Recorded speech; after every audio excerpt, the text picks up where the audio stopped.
gathered here. Even the smallest of thoughts have the potential to become the biggest of success. All you have to do is get up and get going. With this quote, the Department of Management Studies, in association with the Alumni Association, College of Engineering, Hindi, is pleased to welcome you all to a seminar on employment opportunities for management graduates. I am Sanchana and I will be your host for this event. Nobody can go back and start a new beginning, but anyone can start today and make a new ending. Let's start this event with a Tamil Thai Valthu. I would like to invite my friends from Tourism Management to sing the Tamil Thai Valthu. Please stand up, everyone.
Thank you, girls.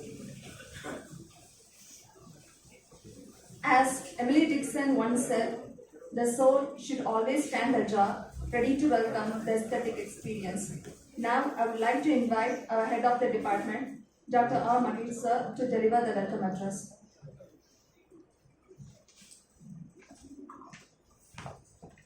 Good afternoon, one and all. I know that this is a post-lunch session, a difficult process for sitting, listening a lecture, but it is an inspiring day for the first day on a series of talks. We thank and welcome the member dignitaries from the CEG alumni who have been come forward to associate with their support for Department of Management Studies. So it's going to be a good start. At the foremost, I thank and welcome Dr. Mr. Roopchandar sir, who is the President of Alumni of the Association. We contacted with the less time, but the volunteerism from their side is very much. First time I'm listening in my service. This is a good extension of our support from alumni.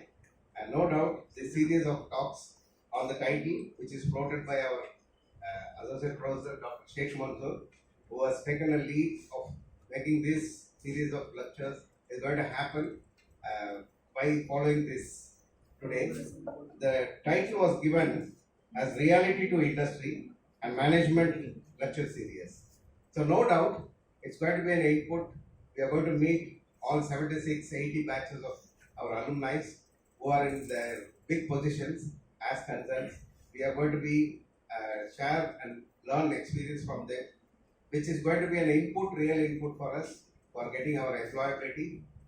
So I request all the students to actively participate and be into the forum of discussions and for association of your interactions with them.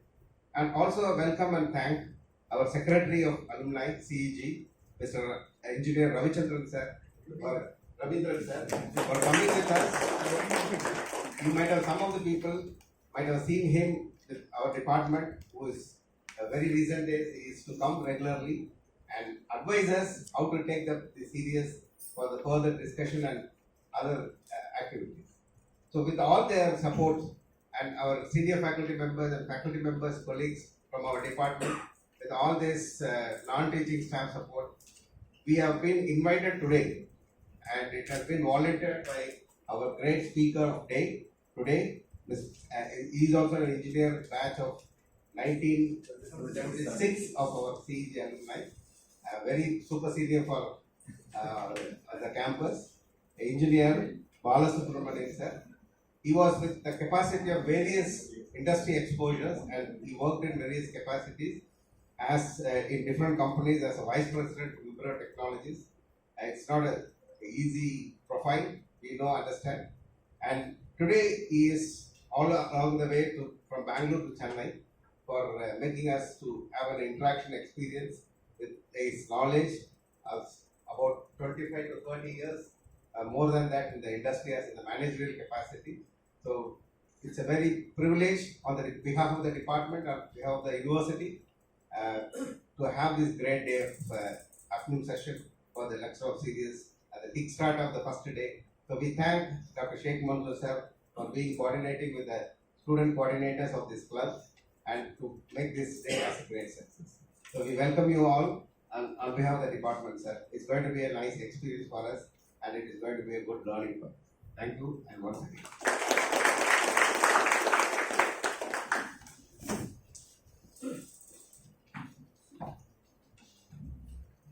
Thank you, sir, for delivering the welcome address.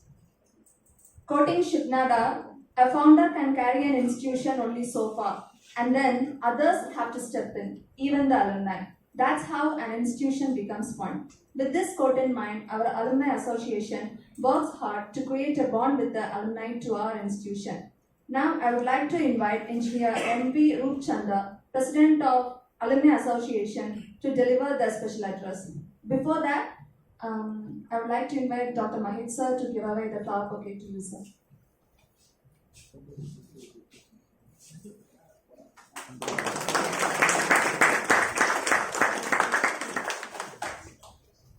Thank you, sir.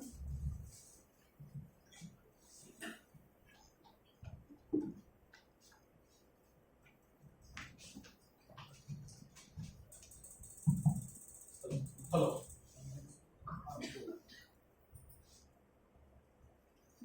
Respected speaker for the day, Engineer Balasubramaniyan, HOD of the department, Dr. R Magesh, and the other professors, lecturers, and my dear students. It is just a coincidence, even before I could come, our MC just introduced to you, like, no, we should all be like Mr. Shibnada. Shibnada was my boss, incidentally, which I need to tell you. I was one of the founder members of Wipro Technologies, who worked there for 17 years. I was the fourth member there. Okay, it was just an R&D. I was the fourth member there, and then I had seen the whole organization going from a 15-member team to more than a lakh. Okay, so it's just a coincidence. So it basically, from Alumni Association point of view, we were looking for how we write all our students, how do we nurture them, and then to become very great. You have to raise to the occasion of being the best in the world. Okay, so in that way we were looking for. See, we have completed a career. We have worked very hard. We have raised to the occasions where it was necessary. And now we want to just give back to our college, and we thought to all our students of College of Engineering, we wanted to do something. So that is the reason why for your MBA we have started this series of lecture. And today is going to be the first day in your in this series. And today's series, basically the whole series is going to talk about employment opportunity for management graduates. Employment opportunity, just not only from an employment point of view, how we are going to write, you're going to get a job, and then just not with jobs, how we are going to raise in this particular clear point of view. And today I think we are going to talk about the various things that will form from an employment point of view, being the first lecture. And I was basically an R&D engineer, okay, for the last 25 to 30 years. And then my organization and I also need to grow, because in any organization, you cannot be static with whatever knowledge you have. So I joined IIMB Bangalore to do my MBA. So the first day, the inputs that was given to me is unload your baggage. I hope how many people understand it. That's a very, very critical point. People who have joined MBA with experience, yes, they have some notional ideas and the experiences what they have. All that should not just go away, because MBA should give you a different thoughts and a different way of working. And for the freshers, yes, just not go to internet, just find out what you need to do. Because from an MBA perspective, the problems what you face, every problem may be very unique, and it needs a different type of an approach. All problems cannot be right, just a kind of a one-way approach, you can't do it, and it's going to be different. And that is how basically you will differentiate from others. So with this inputs, I wish you all the best in your career, and we will have continuous programs like this. And you also can suggest to your professors what exactly you're looking for in this type of presentation, and we'll get the experts from the industries, whatever is necessary. Thank you very much.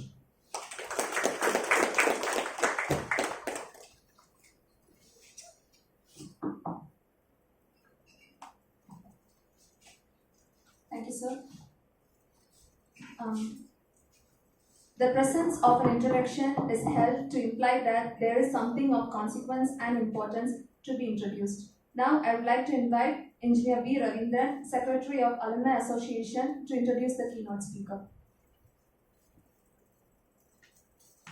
Before that, so we have prepared a small flower bouquet for you.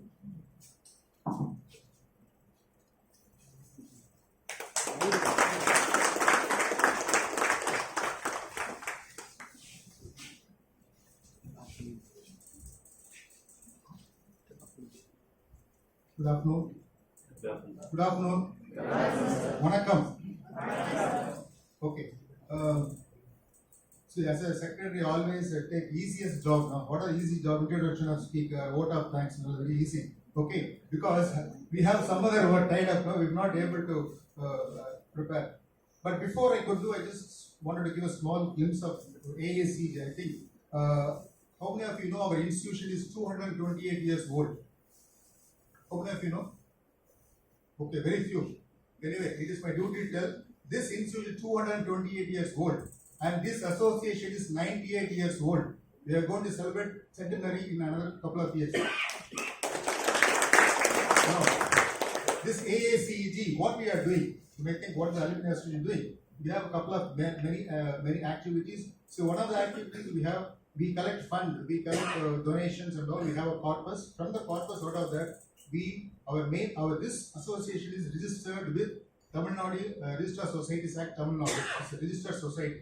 Okay, so we are governed by the laws of the Society Act. So we have objects. What are our objects? To give most of our services to the students of the CEG.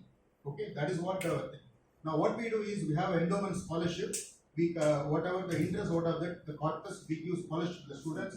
Last year we have given almost to the tune of some 10 lakhs to the students. Okay, as a way of scholarship to the needy students, to the poor students who requires some support. See, we used to give that. That is one. And we have endowment lectures.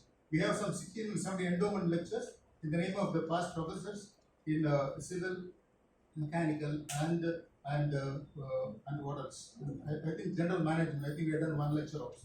So this is what we are doing. What we do is mainly we bring the people from outside industry so that you be updated with what is happening outside, not only what you are studying. So that is the main aim of that. This will help for the students as well as for the faculty. Okay, and then we give medals for the meritorious students, gold medalists. Almost some 100 schemes are there. We got almost 200 students. Is what we do. Apart from that, we have two very flagship programs. One is called soft skill mentoring. Okay, you must be aware that only that getting your education is not enough. Today the demand is more, so we need to enhance your soft skills. So we are doing mentoring of soft skills, various soft skills to primary to second year students level. Okay, then third year students we are doing career guidance program, how they can get placed, all those things we are doing. So these are the things we do for the thing.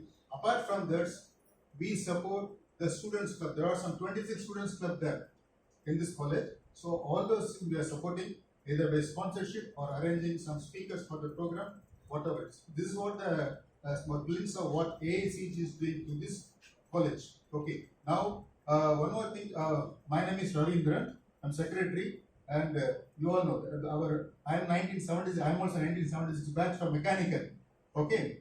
We are called COS, class of 76, COSS. Okay, I think you will see when his presentation, you will put COS. Okay, so we are for a cause. Okay, so this one. So what we do is we do this mentoring of this soft skills. This soft skill mentoring is done by cause. We are this is this is the 5th year we are doing. I am proud to say I am one of the mentors. He is also the mentor. See, there are 2 mentors are there. Another 3 more mentors are there. Okay, so this is what we are doing. Now I will just introduce about my Mr. S. M. Bala. He very affectionately called Bala. Okay. See, he studied in this institution 1976 ECE. Okay. Then he pursued his Mtech electrical engineering 1970 in IIT Madras. Then he has done executive development program general management in IIM Bangalore. Okay. Then after that he was a deputy chief engineer in ITL Limited Bangalore in 1979 to 1995, mainly in the R&D division in the development of electronic and digital telephone exchanges for Department of Telecom, Indian Army, public and private sector organization. Then subsequently he joined Wipro. He was the Vice President, Wipro Technologies, Bangalore from 1995 to 2012. So he got a global experience in leadership roles in telecom and technology divisions and in quality assurance department. He set up offshore development centers for global technology companies, business operations in telecom and quality assurance domains. He retired as head of the quality function for the company, serving 80,000 plus employees across 4 continents. The entrepreneurship, he has incorporated an embedded system design services company called Digital Core Technologies in Kochi in 2014. He has become an entrepreneur after his retirement. So a successful venture with global clients and profitable operations, a lot of educational, mentoring and community support activities in addition to business operations. He is a board member in an IoT solution company in Bangalore, supporting individuals and organizations in business and operation excellence and problem solving, primarily in the IT and communication field. Okay, then his teaching and coaching and mentoring. He is a keynote speaker in national and international conferences, authored a couple of global publications in software engineering, mentoring many professional societies in the domains of quality and telecom, coaching business and functional leaders in business and operation excellence, guest lectures in national, international technical business schools including CEG, IIM and what USC. Okay, this is only education and his career. Apart from this, a very good human being, and he used to donate. He has donated. We got a cause. I told you, we got a cause society. So he is every year almost he donated 1 lakh rupee for the cause society. And last year we had a Kurukshetra. You know the Kurukshetra. The Kurukshetra, we are all judges. He was there. I am one of the judges. There are some 23 participants there, but we could able to give only 3 prizes. Correct? But all are good, very good. So what to do? Kurukshetra people are only 3 only we can give. Then after seeing that, immediately he announced all our winners. Apart from balance 20 also, he has given a price of cash prizes of 3,000 rupees each for all the things. So he is a very good what I can say the philanthropist, and he used to tell that he encourages this kind of thing and student activities also. So with this, I introduce Mr. S. M. Balasubramaniyan, my good friend. Thank you.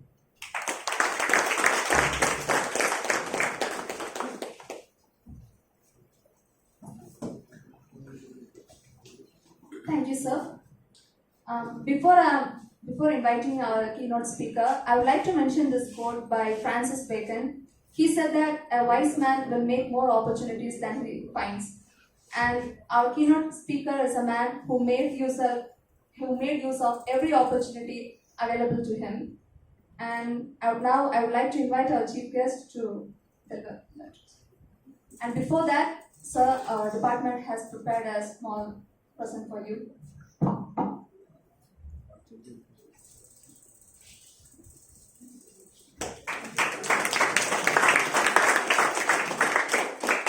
Thank you, sir.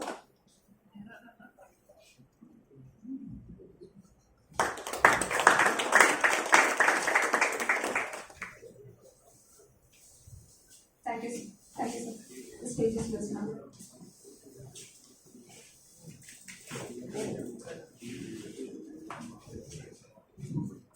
Good afternoon. Well, the presentation is getting set up. Let me do some fact checks. Professor Mahesh was saying it's a very difficult time after lunch. I agree. So people are allowed to sleep, but only don't snore. It will disturb your neighbor. So, what I'm going to talk about is more out of my personal experience, not much from a literature point of view. There may be a few references here and there, but primarily it is out of my experience. So, if you find something which is against what you have read elsewhere or what your teachers have told, bear with me. And sorry about my bad throat. It can disturb me now and then. When it is not disturbing, you can disturb me. Okay? And one of the important quality of management graduate or a management professional is to ask questions. Okay?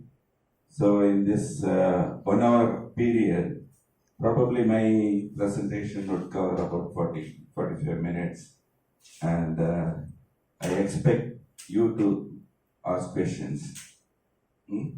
So that's how you bring out the best out of me. Okay, so as I said, some quick first checks. How many of you are from second year MBA? Nobody. So all are first year MBA. Okay. So did any of you had a work experience before joining MBA? Only one person. 2, 3, 4, 5, 6. Fair number of people. Why were you hesitating? Like him, hands should go up immediately. So, these are things we have to overcome. Management professionals are exceptional compared to engineering professionals. They are bold, they are assertive, isn't it? So, there are many things that we have to learn along with our curriculum to be successful. So, this topic, as I saw, this is about employment opportunities for management graduates. Generally, new employment opportunities. You would have come across part of your curriculum or from elsewhere. What is the general management opportunities are there after your graduation?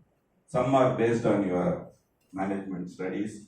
Some are clubbed with your basic study. Or all of, how many of you are engineers? Most of you. How many of you are non-engineers? That's a better. Okay. Oh, that's also fair. So sometimes your basic degree together with your management study is going to determine your career. So this is going to be a very, very light lecture. So don't be very serious. Though your professors are here, this is not a classroom. So you can be relaxed. You can ask me any question, and then whatever I know, I will try to answer. Okay? So we will briefly touch upon what are the opportunities, what used to be there, and what are likely to be there. We will see both of them very briefly. And as I said, feel free to interrupt me anytime.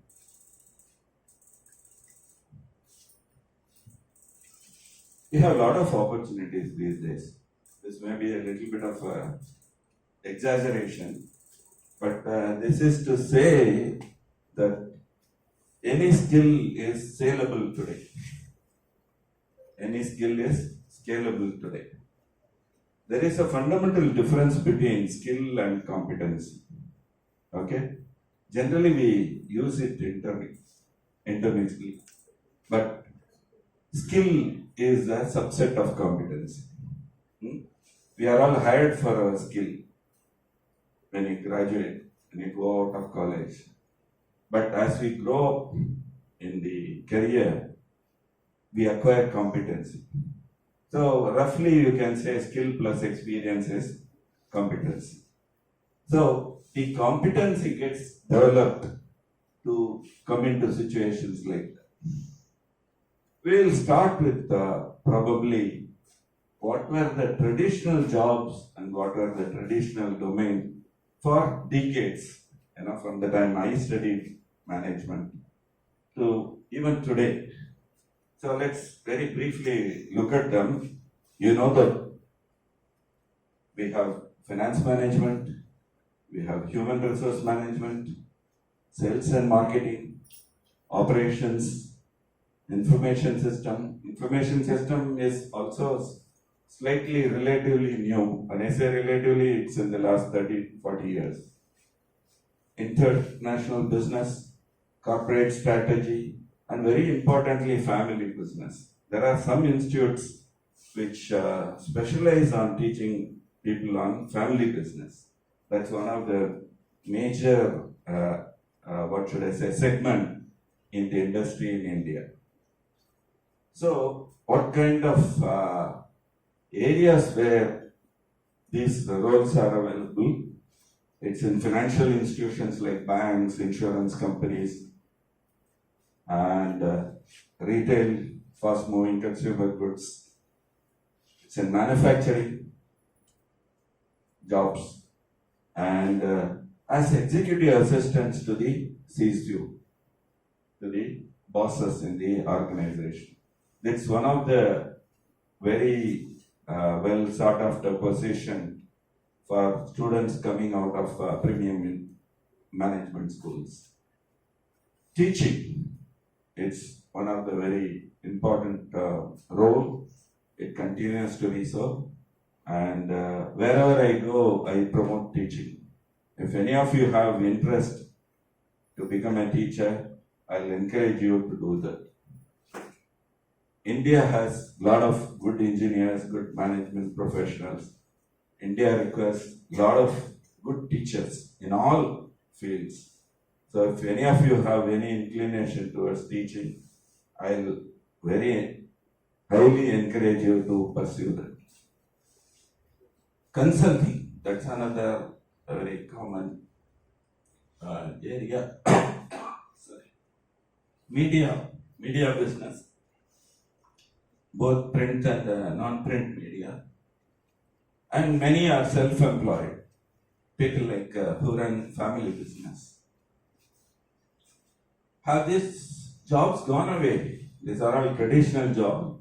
If you ask, have these jobs gone away? Certainly, they exist very much today. So, I'm not touching upon the jobs in these segments. You pretty much know about it.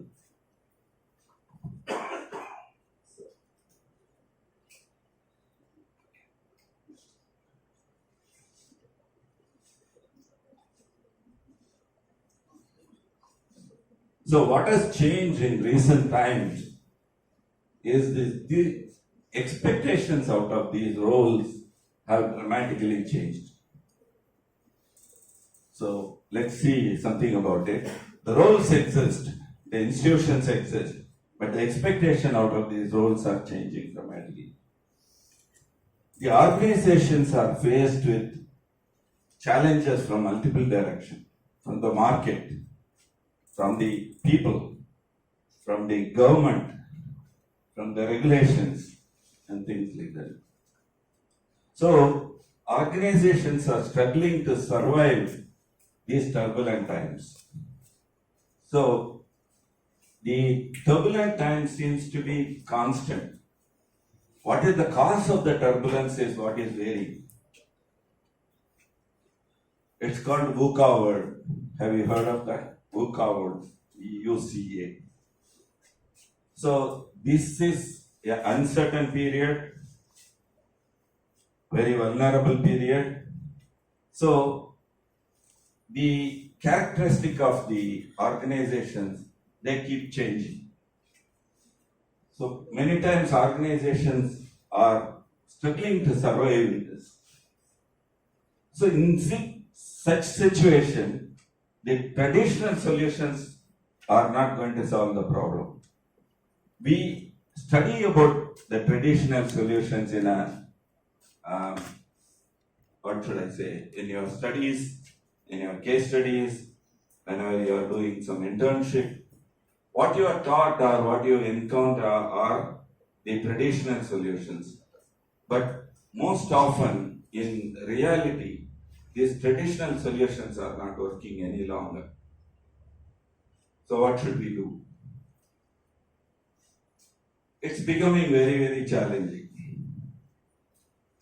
The expectations.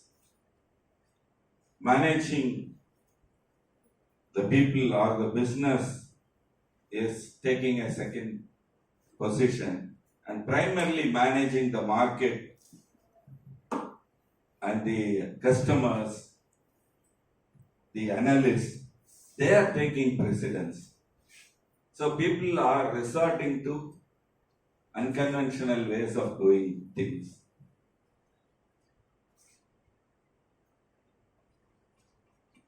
So these challenges are like a double-edged sword. What I mean by double-edged sword? It can cut positively or it can cut negatively. So these challenges can put us in an unprecedented work situation. You may not know how to survive this. Today, the tenure of any CEO is average 3 years. When I started my job, my bosses used to be there for 25 years, 30 years. Today, no CEO survives more than 3 years. That is the challenging situation they are in. But at the same time, they also provide opportunities to be different. If you are able to be different and then give this, use this opportunity to provide unconventional solution, your tenure gets extended. Such solutions can launch the company into a completely different path. That's how you stand out among competition. That's how the organization stand out among the peers. So there is a very popular management saying that no crisis should be allowed to go waste, including the recent pandemic. There are many people who perished because of the COVID pandemic. There are some people who really leveraged that and then made a mark by themselves. Let me give some example of how people have managed very unconventionally the challenging times. One example is an airline called Southwest Airline in US. This is a story which happened about 4 years ago. One of the flight had a engine burst. Mid-flight, the engine burst. So the pieces of the engine pierced through the body, and one of the pieces made a big hole, and the cabin pressure came down because body was punctured. So a passenger was pulled out of the seat, and a lady, so she was dangling half inside the aircraft, half outside. So people pulled her inside, and then somehow the pilot landed the plane. She was taken to hospital. Unfortunately, she died. The people, the passengers who are watching this were completely petrified. They thought all of them are going to die. And the communication was enabled, people started messaging their home saying that I am about to die. So the news spread very fast, and the management was seized of a situation, because if the news is allowed to go very fast, the reputation of the airline will go down and it will hit the business very badly. So the management immediately thought what they should do. How do you arrest this? What do we do in such situation? Have you come across what does the government do in such situation here? Block internet connection. Yes, that's what government does. Shut off internet connection at the time. But these people cannot shut off, airlines cannot shut off. What they did is they went into the social media. They identified the social media of every passenger and then posted the facts, what happened, and gave confidence to their family members to say that this is a very, very rare occurrence and they are seized of the situation and they are doing their best. So, social media was used to overcome the situation where the airline business would have gone down. This is a kind of a solution which has never happened before. Social media. The power of social media was never leveraged for such a situation earlier. Second is about a company called Sri Shakti Enterprises. These people are, this is a company in Haryana. They are making kitchenware. So, when the pandemic hit, COVID pandemic hit, their business went down completely, no business. They have huge factories. What to do with the factory? So they did not know what to do. That is when the owner of the company was, this is early days of pandemic. So the owner of the company saw somewhere that people are afraid to touch the sanitizer bottle. So he thought that pedal operated sanitizer dispenser will be a solution for this. Now it is very common. So this was in the early days. And he thought, anyway, I have a factory which is making utensils and things like that. So a metal fabricating unit, I can use it to make pedal operated sanitizer dispenser. So he thought about it and then started manufacturing. So he made more money. When the pandemic got over, he didn't have to do anything to his factory. He could go back to his business. So he used that period of pandemic and lockdown to his advantage using the same infrastructure. The third is my company. What you see, DC there is Digital Technologies, my company. We are a design house. We are like R&D partners for my customers. My customers are all people who make electronic products. So we develop the product and prove it to them, and then it becomes the property of my customer. Many of my customers are in pre-revenue stage. What is the pre-revenue stage?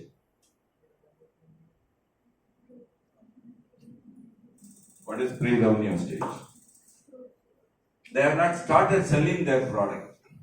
They are only developing. So where do they get the money at that point in time? Loan or investors. So mainly it is not the money from the operation, but it is from people, bank loan or investors and things like that.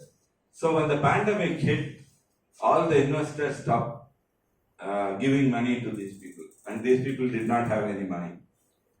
And then these customers came back to me and said, we cannot run the project because we have no money to pay. Then my business goes down. What do I do? So what I told, or what we told as a management to these customers, it's not that all the customers, some of them, we told them that we will not invoice you, we will not ask for money, but we will continue your project for 6 months. We will not ask for money. Fortunately, I had another 50% of my customers who are doing very well. Actually, one of my customer is making a product which was used for this war rooms. Did you hear about the war rooms during COVID times? The government set up war rooms so that centrally all information were available. So it was connected by data from various district and taluka center, so that in the towns and cities, the war rooms had the information about the COVID situation. So for the data connectivity, there is a particular device that is required, and that is the product of one of my customers. So this customer's business boomed. He used to struggle to sell. He always used to have 6 months credit before he makes payment to me. In this time, he started giving me advances. Not only he cleared the dues, he gave advances. So I had a customer who was paying me very well. Then I had a customer who was struggling. Then I used the money from this customer and told these people, I will not charge you for 6 to 8 months, but let us continue the job.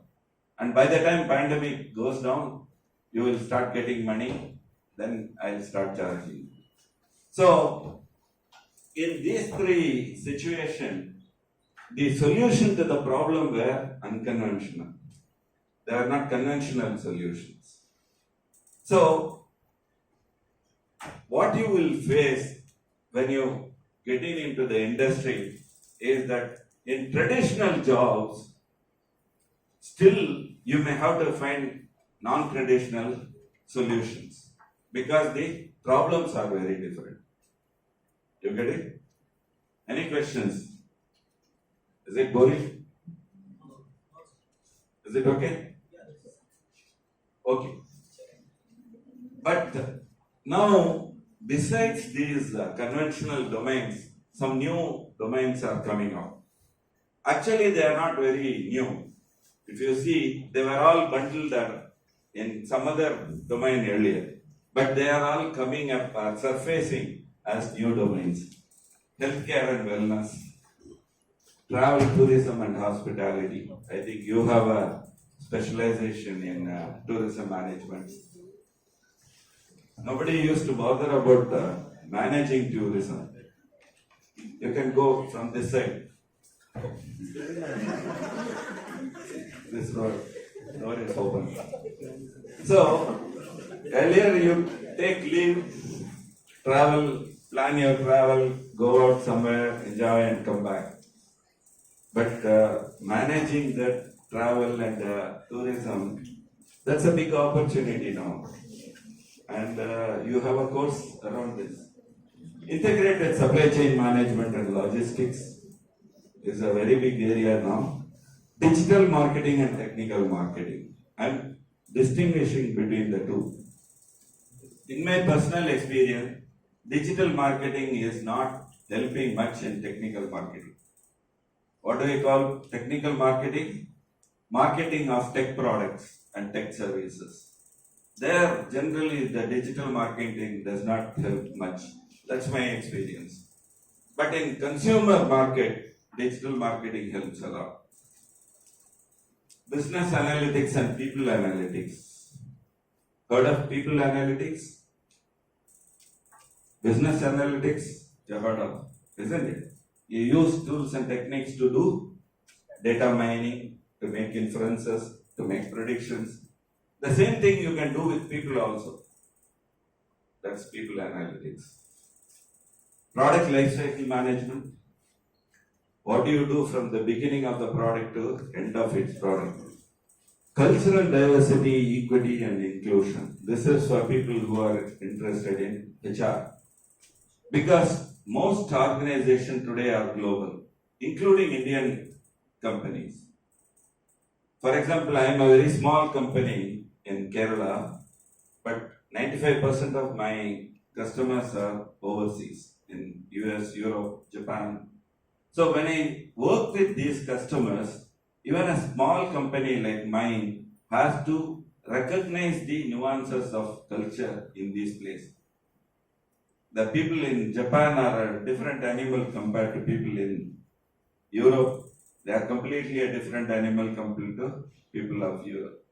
So to work and to do business with them, you have to understand their culture. Systems transformation, you would have heard of digital transformation. So there is a big opportunity in this area. So, what is the reason for the emergence of these new sectors? As I said, some are not very new. They were all bundled in some other domain earlier. But what is the reason for it to come out? Fundamentally, if you see, it's the change in the human behavior. Which human? The customers. So the behavior of the customer is changing because people are changing over a period of time. The expectation from product and services keep undergoing the change constantly. What you wanted yesterday is not what you want today. What you want today is not what you are going to be wanting tomorrow. This is changing. Shorter cycle of product and services require higher and higher levels of productivity and efficiency. What you are doing in 1 year, you have to do it in 6 months. What you are doing in 6 months, you have to do subsequently in 3 months, and so on. So, you need newer ways of managing things. What used to be cursory and not so important are expected to provide value. Take tourism management itself. Probably 20 years back, nobody expected anything out of it. If in the hotel they go and stay, or the tourism agency is able to take you comfortably, that is what you expected, and you are happy with that. But today, that is not so. Every aspect of your travel and tourism has to be managed, and there should be a value out of that. Even the choice of the place needs to give a value. What is that value? That value is what I cherish, isn't it? So, if I am very religiously inclined, probably you have to cover more temples and religious places.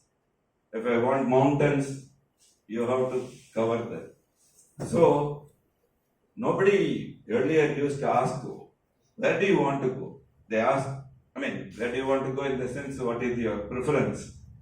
If you want to go somewhere, yeah, I'll book it. Today they ask 150 questions to profile you. After profiling you, they give you option. So there needs to be value everywhere. And another thing which is happening across the industry is de-skilling of the people. The managers are becoming redundant. This is something you have to be very, very cognizant about. De-skilling of the people is one of the major transformations that is happening to the workforce. People are becoming redundant. The middle management is going away.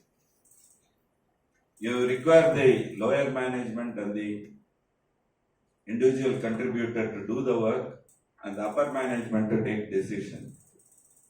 The middle manager layer is going away because they are not adding value in the whole process. So the customer's expectation, have any of you seen this graph? Yes, it's called Kano model. Kano is a Japanese professor who said this. On the x-axis, you have your activities. On the y-axis, you have the satisfaction. Yeah.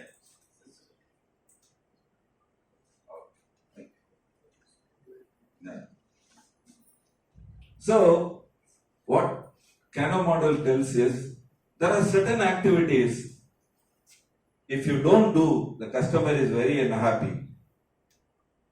If you do them, the customer may not be happy. So such things are called must-have. It could be activities, it could be features of a product, it could be features of a service.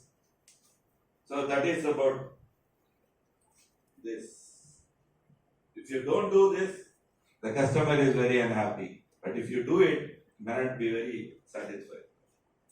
There are certain activities, if you don't do it, customer is very unhappy.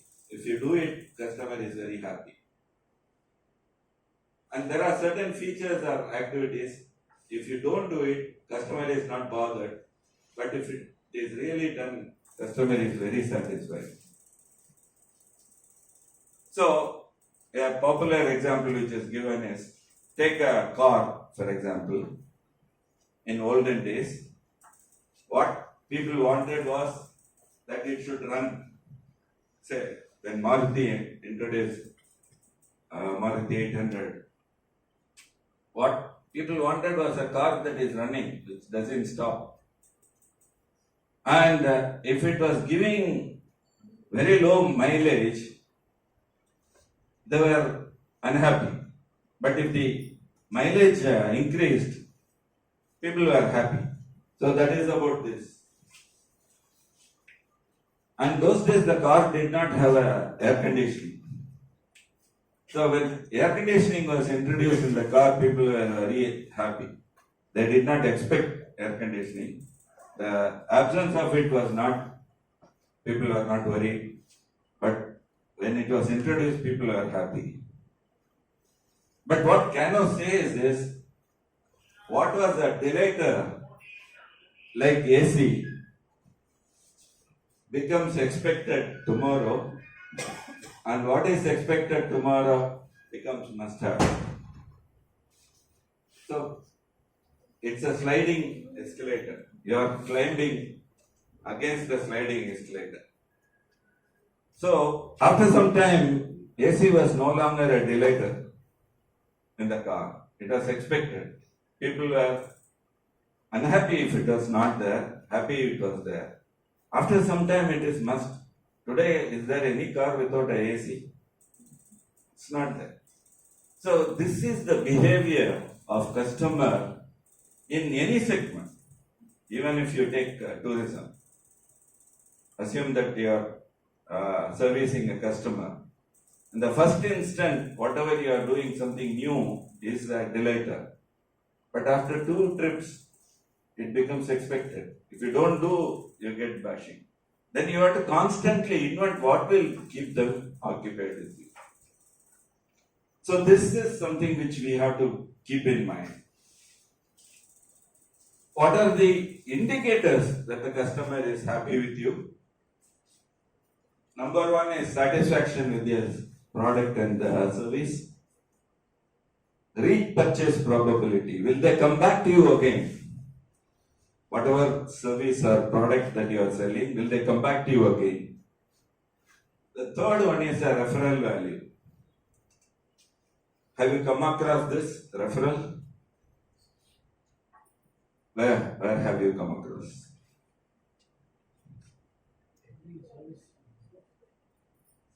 Do you know a term which is used for this? Net Promoter Score. Has anyone heard about this? Net Promoter Score. Has anyone heard about this? Sometimes you will see, in restaurants or any survey, there will be a question saying that, can you rate between 1 and 10, what is the probability you will refer me to your friends and colleagues? You have come across it? 1 to 10. This is called Net Promoter Score. This is a concept which was introduced by a consulting company called Bain & Co. Heard of that company? It's one of the big consulting company, Bain & Co. So this is used universally by people. So what is the theory behind that? Is the management studies have shown that your business grows when you are promoted by your friends and colleagues. Referral. So that is true. You want to buy a new mobile phone. What do? First you ask your friends, have you have this? What is your recommendation?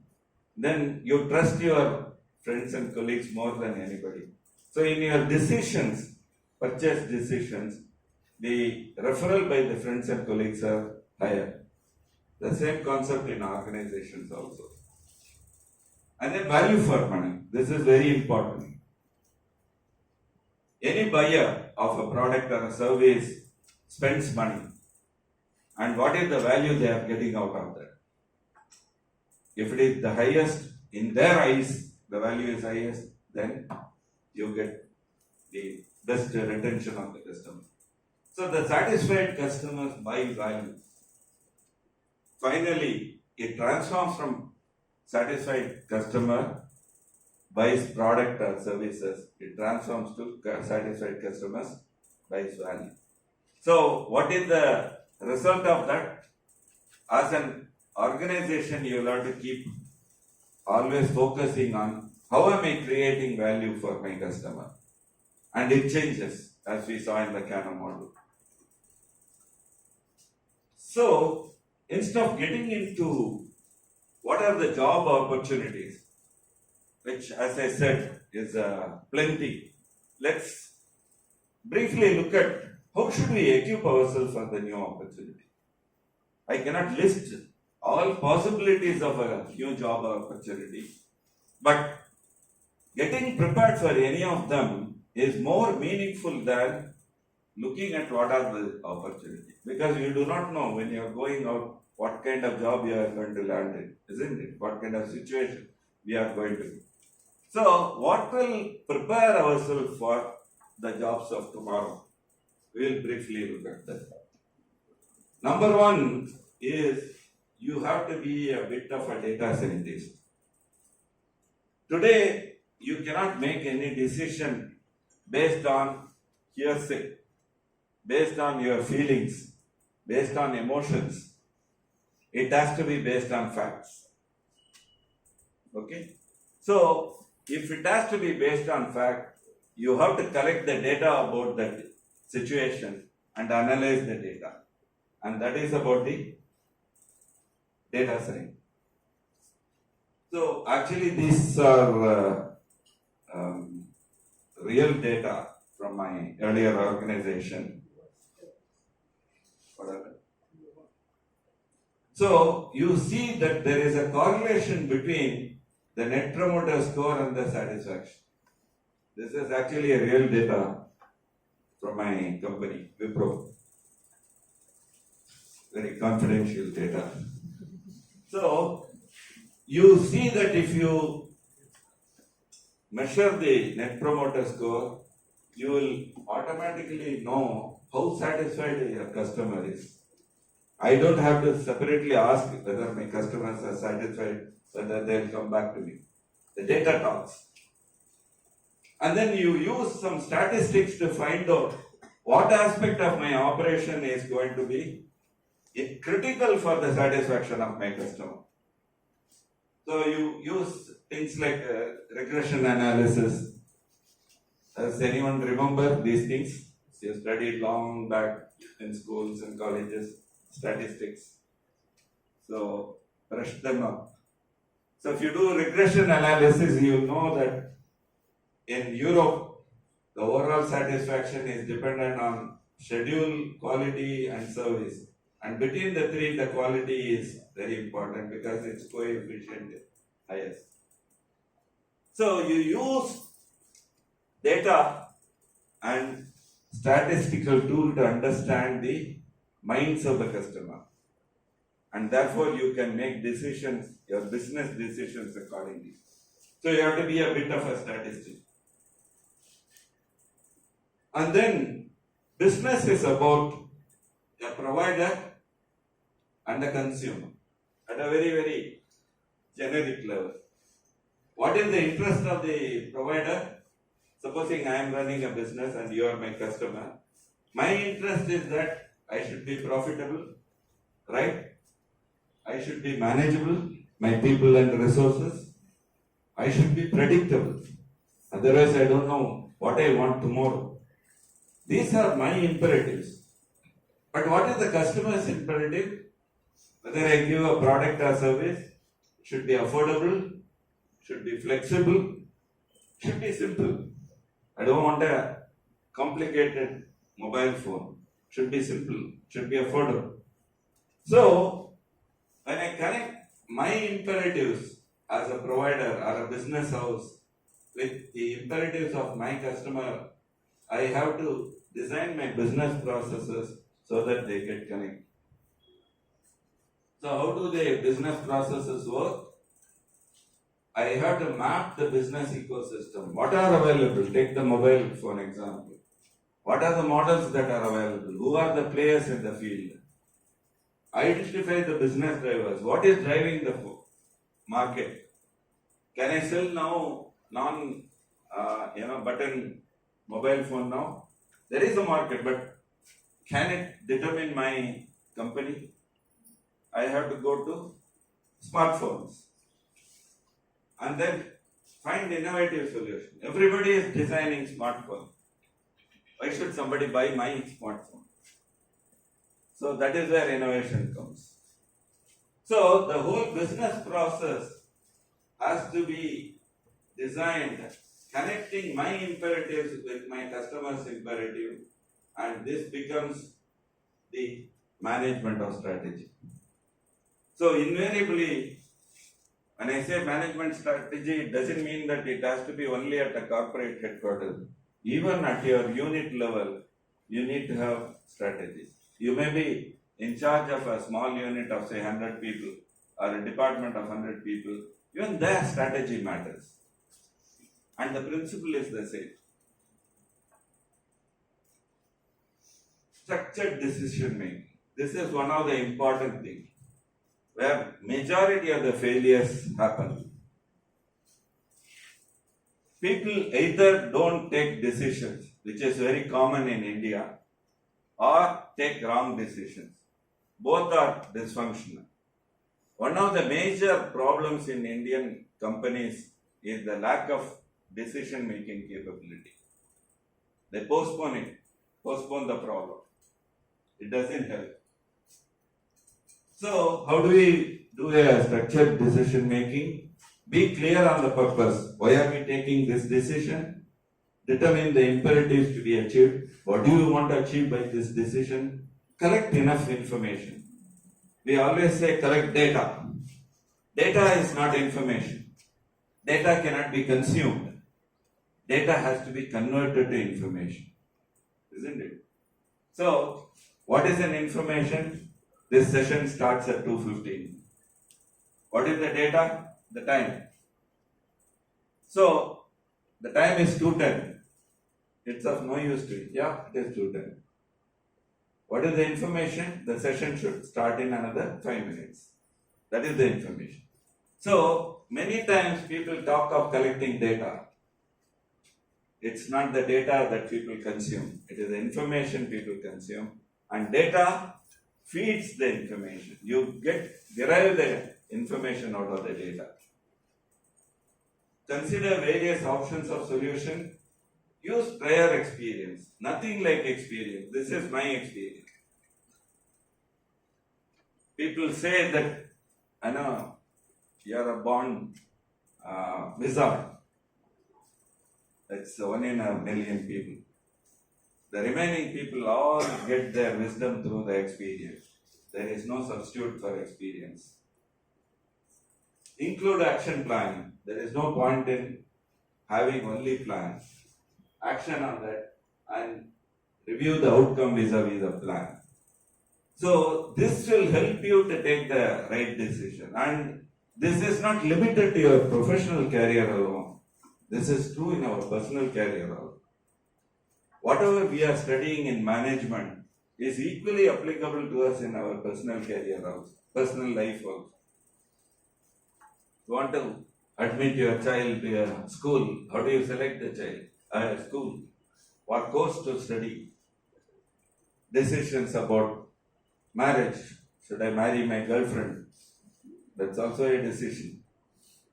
So, whatever principle we talk about is not limited only to management or professional life. They are equally applicable in personal life.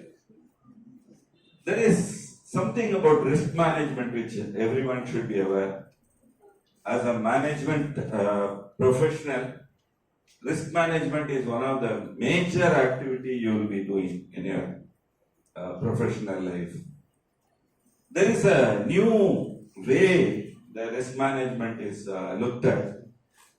It's called adaptive capacity. I'm just introducing some new thinking in the management circle. Just keep in mind about these things. Every organization has certain exposure.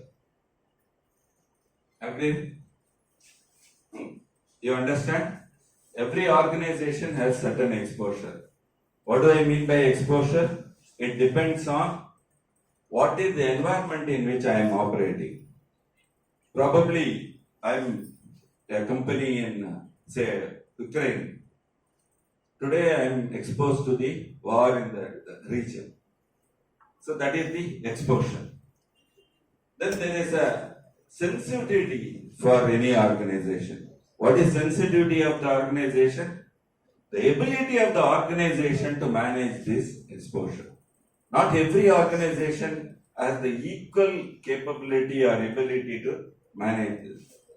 They are sensitive about certain things. It can be financial, it can be human resource, it can be material resource. So each organization has its own way or the characteristic to manage this. Together, they result in the potential impact. If you are able to manage a crisis better, your potential impact is low, even if your exposure is high. You get what I mean? Are you with me on this? So you have certain exposure due to environmental conditions or your own making. Your organization has certain characteristic, the ability to manage that. The impact by that exposure is determined by these two. And then this is what is making the organization to be vulnerable. What is vulnerability? The chance that the risk can precipitate. Risk can be in terms of finance, risk can be in terms of the market, risk can be in terms of the people, risk can be in terms of the process, can be anything. So the vulnerability tells you what is our chance of getting into that risk. And what is the function of risk management? Is to avert that if possible or minimize it as much as possible. That is risk management, isn't it? So how do I do this? There is a concept called adaptive capacity. Depending on the exposure sensitivity, I plan certain things in my organization such that when the risk occurs, the impact is the lowest. If you are able to eliminate, well and good. If you are not able to eliminate, at least minimize. Sorry.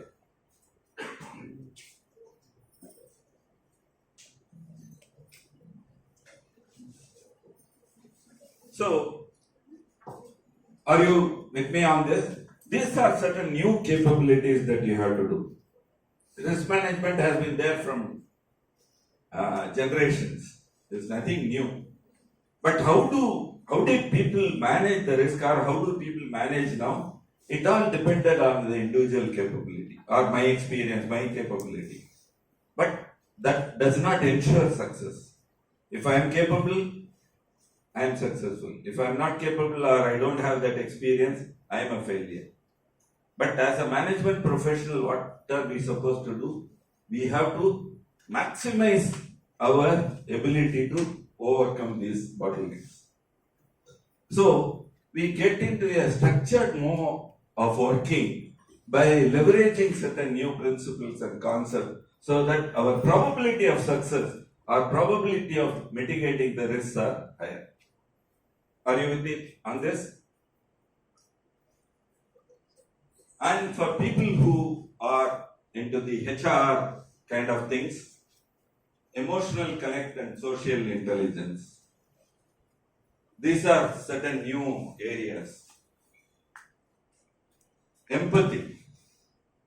We say that the people should have empathy.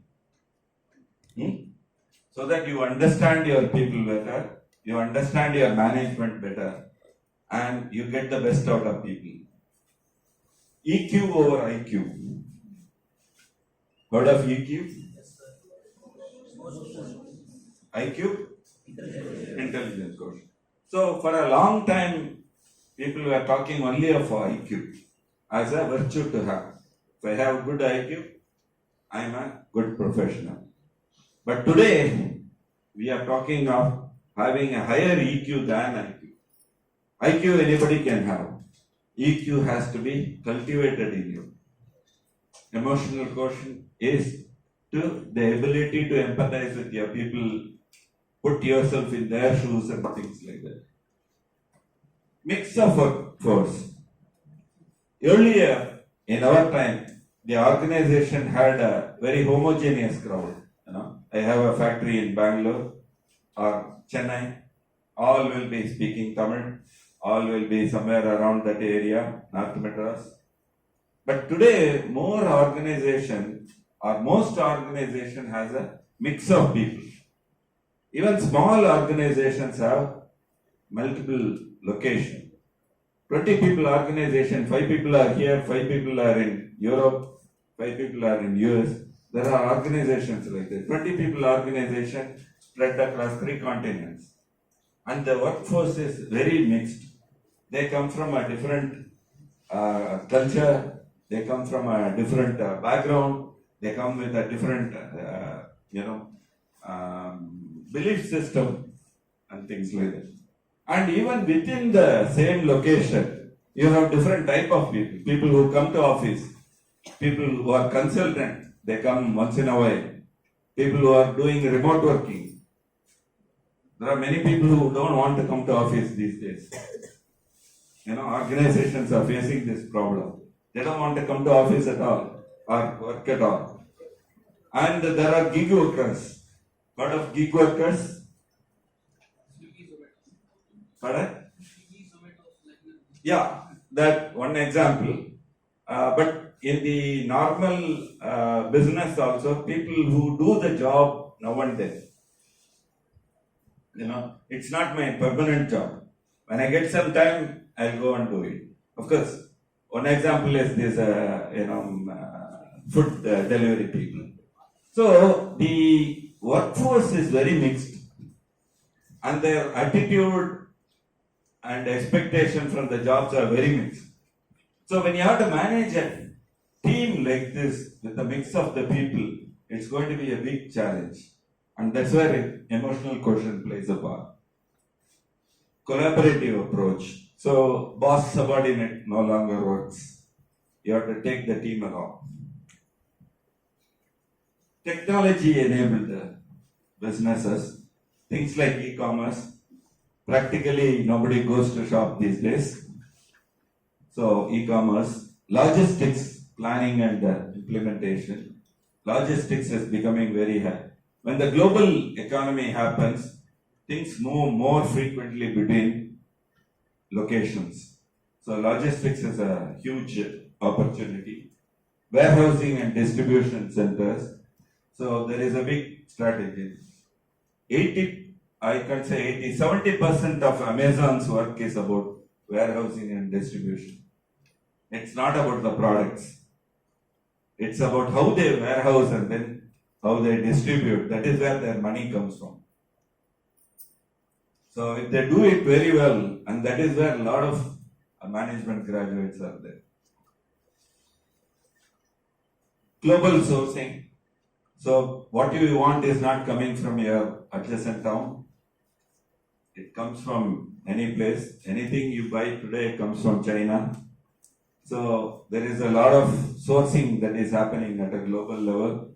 In fact, India has a number of what they call as India centers of global cooperation, because there are many things which are sourced from India. They don't have any operation. They don't manufacture anything, but they source from here.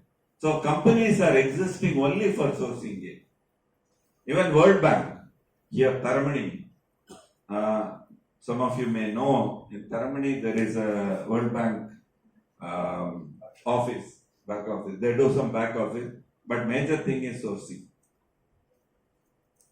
And asset management, that's again a huge area. IIT support for all this full operation. So there is a significant percentage of management graduates getting into IS and IT. It has nothing to do with the operation. They are all operation support systems.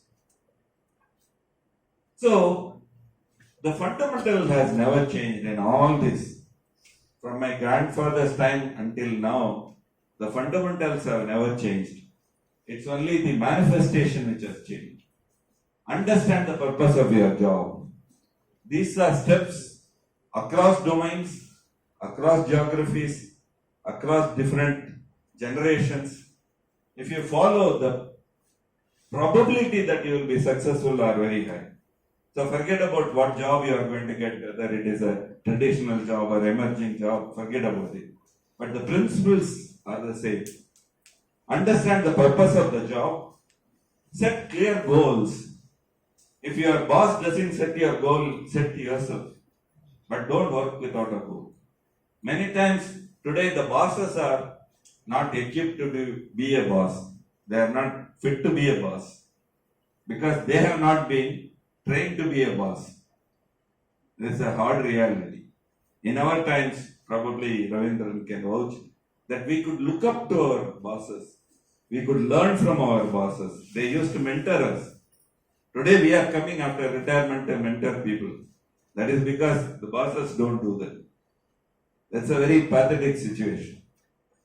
So the capability of bosses are coming down over a period of time. They only know how to extract work. They do not know how to groom people. So if your boss does not set your goals, you set it yourself. But don't work without a goal.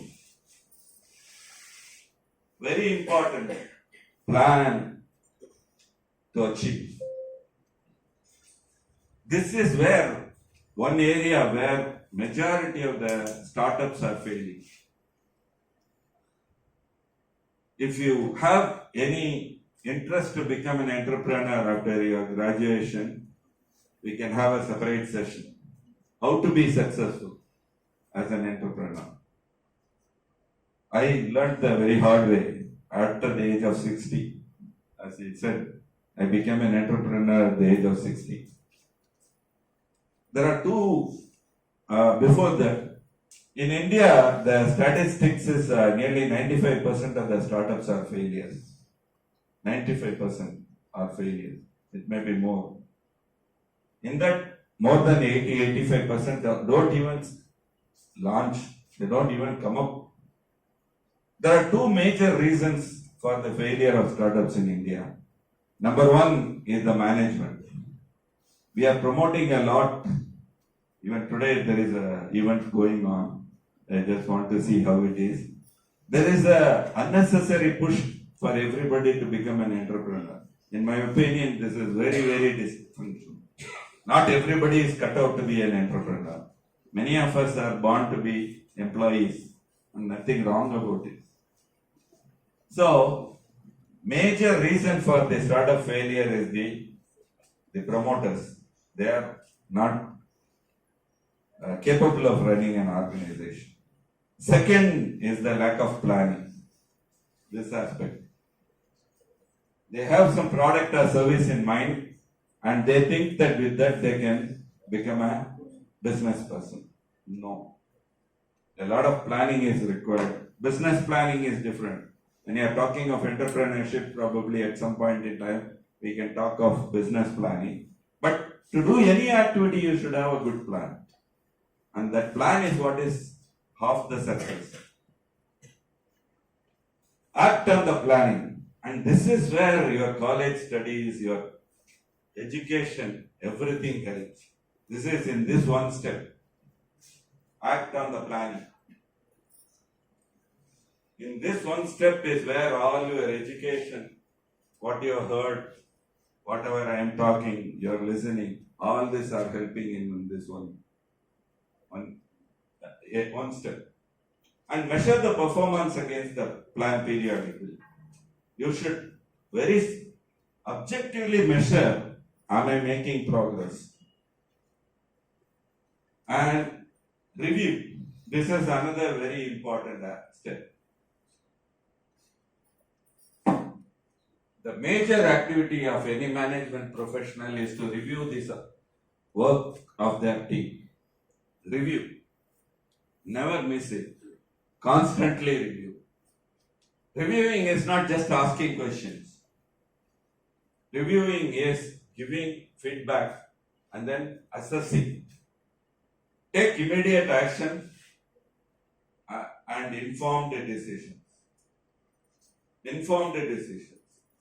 So your decision should have some base and you should be in a position to explain the basis to the people whom you are advising. Refine, correct, react, course correction, not react, react. If you have to change something, change. It's not that every time you will be first time right. Accomplish the objective and do not forget to celebrate. Okay? So, this principle of management has not changed and it's not going to change anyway. The manifestation of this or the details of this may change from generation to generation, situation to situation. But the principles are going to be same. So remember that. The truth is, how do we manage? What I said in English, how do we do? In a business, you make some commitment to your customer. The customer can be internal. You may be part of an internal service team, like IS team, IT team. You may be part of that. So then your customer may be internal. You are making some commitment to the customer, but you have certain capabilities. It's not that all the time you have the capability. When I say capability, it can be in technology terms, it can be in people terms, it can be in resource terms. There will always be a gap between the commitment and the capability. Very seldom that you have the full capability to meet your commitments you are making. And then these feed into your project plan. I said plan. And from this plan, you make provisions. Provision can be in terms of resources, provision can be in terms of approvals, and also you make some decision. It can be a purchase decision, it can be a planning decision, it can be a hiring decision, it can be competency development decision. And risk management plays in all of this because the risk which is present in anything that you do. And if you manage the risk, the job is done. Again, this is at a very conceptual level. It is applicable in any situation. By employing a focused mind, you become aware of the new paths. And finally, they become the natural way of behavior and action. This is about management. And who said this? Bodhidharma in 5th century AD, 1500 years ago. So management is nothing new. Whatever we are learning, the principles are from centuries. Any questions? I've taken my 1 hour.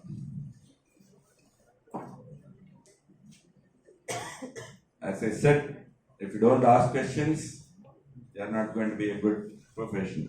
Yes, sir. So, talking about risk management, could you elaborate with some case study or interesting examples you could?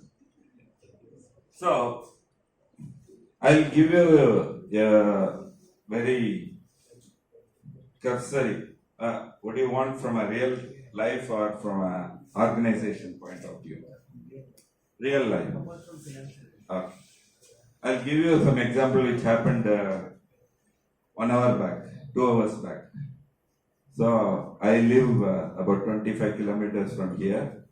So I was leaving for to come to CEG, and suddenly my Ola app failed. So it said update. So I tried to update. It said your OS is outdated. So I tried to update the OS.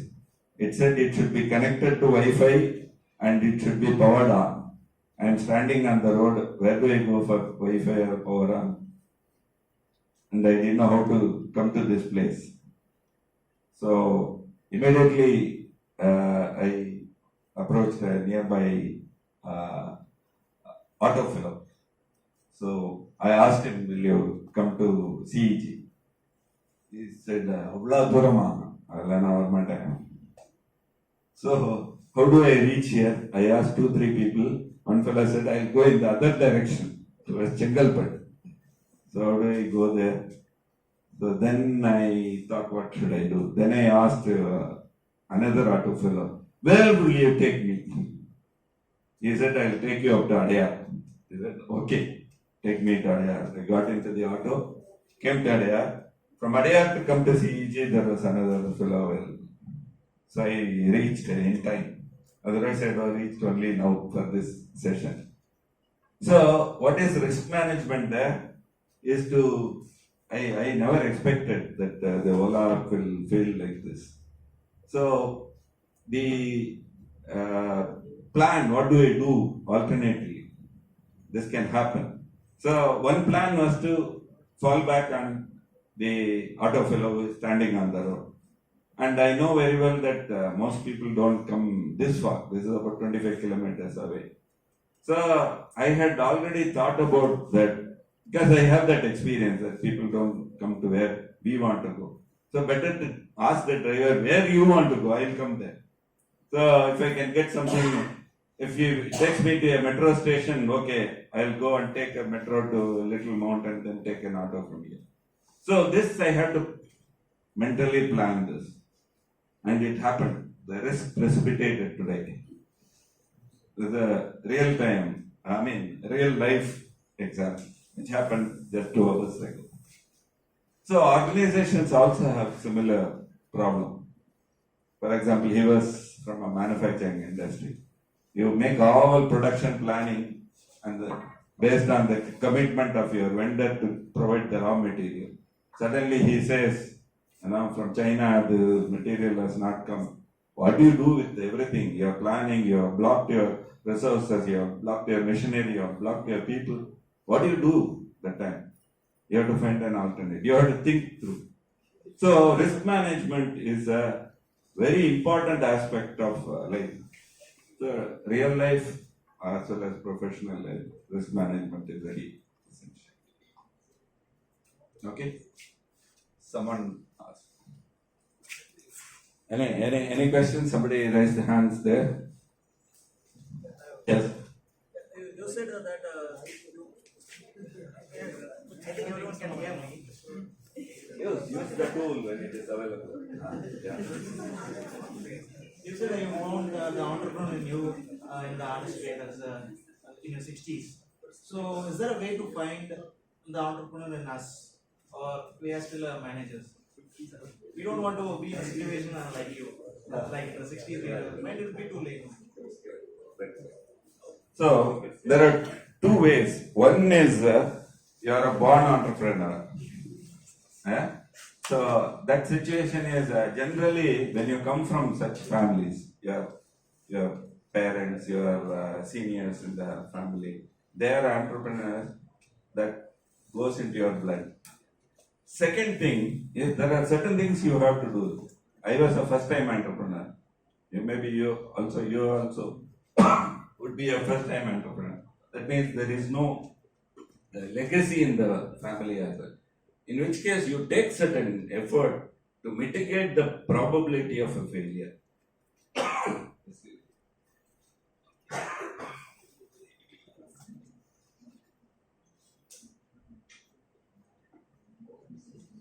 I'll give you some small examples. Never start a business alone. Of course, Company Act also does not allow you to, unless it is a proprietary company, at least 2 people are required to be partners. At the same time, don't have 4 or 5 people also. 2 or 3 people. Second, always have a subject matter expert who has experience as somebody to go with you. He should have a stake in you, not just giving consulting and advice, cover and then go. Sorry. He should have a stake in your operation. Third thing is financial planning. How much money I need before I start making money? It varies. If it is a service organization, maximum it can take is about 3 years. If it is a product organization, it can take up to 5 years. How are you going to sustain up to this? So you should do that financial. Where is this money going to come? So this way, sir, there are 4 or 5 aspects. If you take care, the probability of success is very high.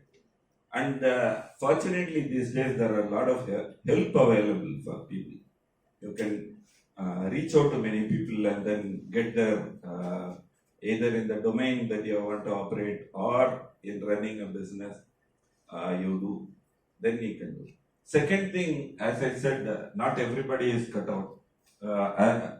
When Ravindran introduced me, he talked of my presence in 2 organizations. In one, I am the chairman and I have a stake in that. In another, I am in the board. There, 2 organizations are operating in similar area. They are high-tech design companies, electronic product design companies. But very similar companies, performance is 180 degrees apart. One is very successful, another is a big failure. The failure is not because of the product they are making. It is because the people who run are not capable of running. Not because of me, in spite of my advice they are failing. I have tried my best to change the promoters' way of thinking and doing, but they are not able to do. That is why. But they were all my colleagues earlier. They were very good managers. So we have converted a very good manager to a pathetic entrepreneur. That's what we have done. Who has gained nothing. So some things may not come naturally, but nothing wrong in giving a try. But my point is, give a try, taking adequate precautions and planning to succeed. Our plan should be to succeed. In spite of our planning, we may fail. In which case it is okay. But not planning is planning to fail. You get it? Yes. Not planning is planning to fail. So that should not happen. Now you would have heard of some entrepreneurs saying that, I have started 10 startups, all of them have been failing. I have learned a lot. All that are bullshit. If you should succeed, you should succeed. When you can succeed, if you fail, it is an idiotic thing. So I'm not learning. Yeah. Yes, that's a very good strategy. Any other questions? Hope I'm not exceeding my time. Yes, sir. Sir, when dealing with money, the employee sees this in a different way and entrepreneur sees that in a different way. The employee sees it that as an expenditure. Employee sees that as an expenditure, but an entrepreneur sees that as an investment. How you are able to change that mindset? Yeah, very good question.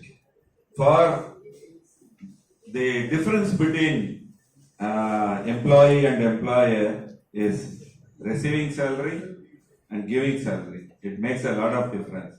Same in college also. You pay money and receive education in MBA. You got a job, you receive money, and then you have to deliver your commitments, isn't it? Same thing. So for employee it is not expenditure. Employee it is income. So anybody wants to maximize their income. At a micro level, employee is also an organization. He has a house, he has some needs, he has to execute certain things. For that he requires money. Same is the organization. So as far as employee is concerned, the salary is the income for him. but for the organization it is an expenditure. And the owner of the organization or the entrepreneur or the bosses, it is a expenditure. So you need to pay to get the right kind of resources and capabilities. There is no shortcut in this. So if you want good people, you have to pay well. If you want good material, you have to pay well. If you want good processes, you have to pay for it. So everything which is of quality costs money. So that is where the planning comes. If I have to develop this product with this quality, then I need this much money. If I need this much money, where is that money going to come? It can come from pricing of the product, or the product is or the service is not available yet. Somebody should give me money. I go to bank, get some loan, or look at some investors, or ask my friends to do. So it is the job of the entrepreneur or the boss to find out where the money is, so that he can pay this. And that is also a strategy of the organization. Should everybody make a product like it will go into the aircraft? It's not necessary.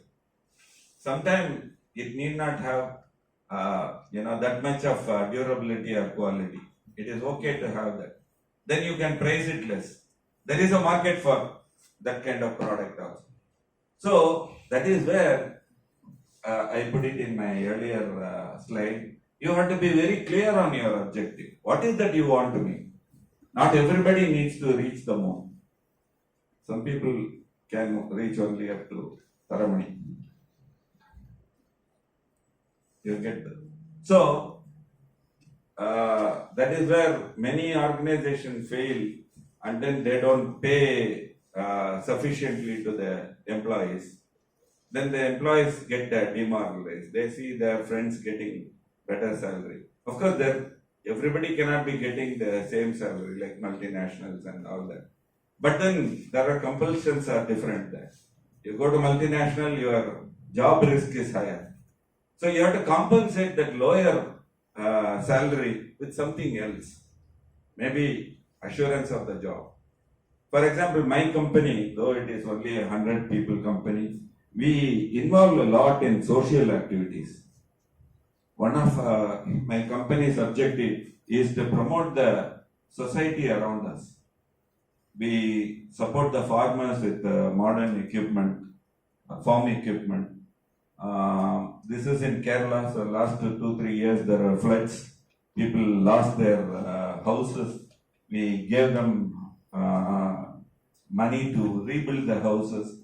We support a lot of tribal and village schools with what they want, blackboard and things like that. So some of my employees who come from that background, they really appreciate that because they have come through that life. So even if the money is not on par with a multinational, we pay very well and we charge our customers very well. So these are all strategies. They remain in my company because they appreciate not only the work but also the support we are doing to the society because they have come through that way. Many of my employees they're all electronics engineers. My employees are all. But some people have come from the house of a trader. There are people who come from houses of fishermen in my community. In my company.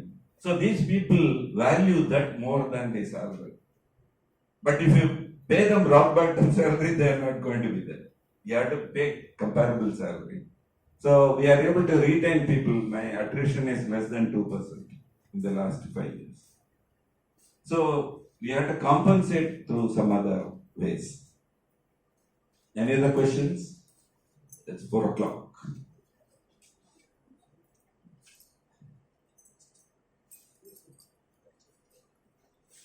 Thank you. Hope this was of some use to you. I've given my mail ID. Feel free to write to me and I promise a response. I may not solve your problem, but at least I'll definitely respond back to you. And from Alumni Association and our own class of 76, we are committed to help the college. We are all retired people, at the same time we are not gone to this stage. So still a little bit active. A few more years we can be there to support you people. Okay? All the best.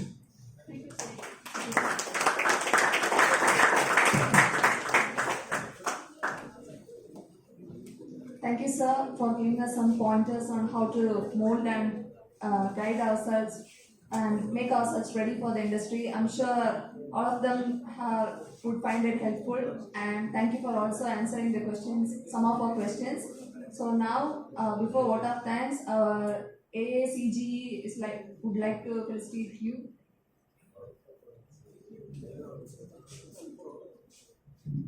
You must be wondering what is this. One more felicitation to. See, he is living in Bangalore. He is not in Chennai. Okay. Just tell you that why we are telling this, the affection we got to this institution. See, today what we are is because of this institution. So that is why we always have a thing. He has come on his personal work for a week to Chennai from Bangalore. But before coming, he said, see, I am available for 3 days or 4 days. If anything is, you can arrange for the students, I am ready. And today is the third session. First day, he has on 28th, he has done a session for electronics we arranged for mentoring on soft skills. We talked about life after CAG. Okay. Then second day, 29th, we had a program for IT, IST, Information Science and Technology on quality 4.0. And today there is a session for MBA, the employment of the management. Okay. So this is one of the things what we told this is affection. What we go to the college, because see that sharing money is not the thing, but sharing knowledge and experience is a great thing. That's what we all, as a cause, we felt. We decided actually after retirement, we had a meeting what we should do. So let us do sharing our knowledge and wisdom to this young engineers so that will be helpful for their life. That is what it is. So with as a token of affection from AACEG, we would like to felicitate Mr. Balasubramaniyan. Please. He was my colleague in my first job.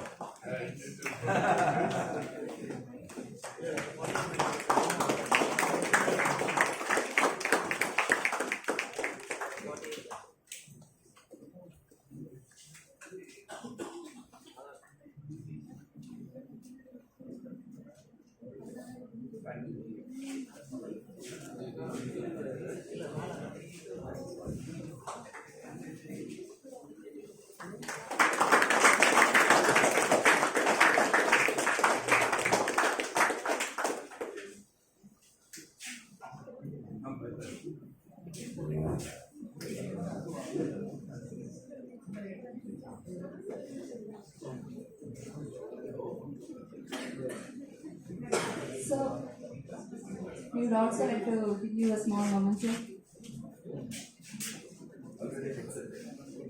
This is from our side.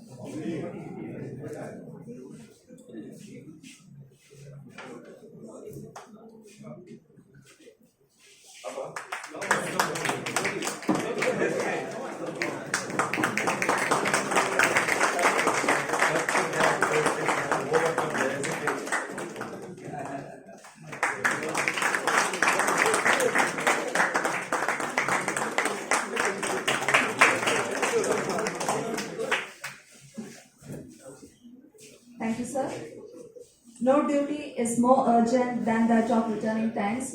So, to deliver the vote of thanks, I would now like to welcome Professor Sheik Manzoor sir to the stage.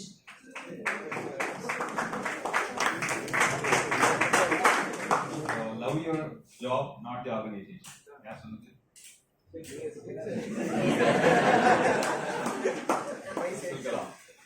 So I have seen Dr. Segar sir or Dean CEG. I learned from him. Love the institution, right? Love the institution. And I'll give you an example. People used to, there are about more than 25 alumnus, there are clubs. he used to stuck the posters, the back-to-back tab, right, the letter tab, and he used to charge 10,000 rupees for stucking the, in the wall. That is the affinity they used to have. I learned that these are actually stars are all from being our Sega Sir's batch. I'm very glad, and I'm actually able to talk now. So very much delighted and very much honored. Actually, when I spoke to Roopchandar sir, madam used to every day our dean ma'am used to tell, talk to Roopchandar sir, have some association with them. Actually, I really felt, I've been there since 2003, sir. Really, because of Sega sir's affinity towards the, learned from Sega sir towards what kind of affinity he used to have with the institute. I learned, then after my PhD, I learned ME from Anna University. I learned PhD from Anna University. Then after, I worked with Dean sir as a warden for about 7-8 years. Then having seen the affinity what he had, and then I learned ME. I'm an alumnus, I probably say I'm an alumnus of the CEG. So that is the kind of affinity he used to have. So I really wanted to be, from on behalf of the department, from the HOD and the dean ma'am, we'd like to have built up the kind of affinity. I admire the way they show their affinity towards the issue. I really, the youngsters should be nurtured to build, this kind of affinity should be there. After you learn, after you go from CEG, you must have a kind of relationship with the student. CEG, that's the objective of this particular kind of actually. Apart from the learning, is very much important. Okay, I will thank Sir Bala sir for coming from a long way and for accepting the invitation, and also thank Roopchandar sir and Ravindran sir. Actually, you never expected the people, kind of senior people, to come down to the university department. I'm not born 76 and all. I born after 76. He has come on the way. I couldn't able to. He has come there to the department. They wanted to know what are things he wanted to do. He came and told and encouraged about everything. So I really thank Ravindran sir and Roopchandar sir, and also Bal sir for coming over here. And he also wanted to have collaboration with CEG or DOMS. And I thank all the faculty, fraternity, and students who are coming and utilizing, to have to utilize these services and get closer to the Alumni Association. I thank one and all for giving this opportunity. Thank you. I really appreciate the coordinators, Mayurika, Lokesh, Sanjana, and all the students who are directly and indirectly contributed. There is one more reason for the affinity to the college. I am a third generation CEG graduate. I passed in 1976. My father passed out of this college in 1946, and my grandfather passed out of this college in 1922. Exactly 100 years back, my grandfather graduated BE from here. And so I am a third generation. But there is an affinity for the college. Thank you.